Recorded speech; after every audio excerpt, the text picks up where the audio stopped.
নমস্কার, আমি Ishita and welcome back to my another mini blog. আজ আমি সকাল সকাল ঘুম থেকে উঠেছি, উঠে সমস্ত কাজ করে স্নান সেরে দিয়ে নিয়েছি পুজো।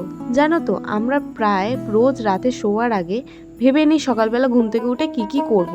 কিন্তু আমরা যাই ভেবে থাকি না কেন, তাদের ইচ্ছে ছাড়া সেগুলো কোনোভাবেই সম্ভব না। আর এটা আমি প্রচণ্ডভাবে বিশ্বাস করি। ও হ্যাঁ, তোমাদেরকে তো বলাই হয়নি, আজ হচ্ছে তৃতীয়া, আর আমি আজ থেকে ঠাকুর দেখা স্টার্ট করে দিয়েছি।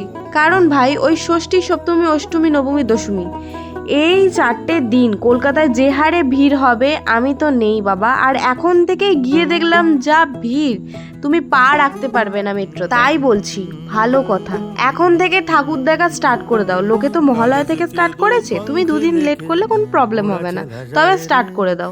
ওই ষষ্ঠী সপ্তমী কিন্তু ঢুকতে পারবে না, খুব কষ্ট হবে। যাই হোক, আমরা তালাপত্রয় থেকে স্টার্ট করে একেবারে শ্রীভূমি স্পোর্টিং ক্লাব অব্দি ঠাকুর দেখে এসেছি। আরো বেশ কয়েকটা দেখেছি, যেটা আসছে নেক্সট পার্টে। তো আজকে মিনি ব্লগটা এখানে শেষ করছি, দেখা হবে নেক্সট পার্টে।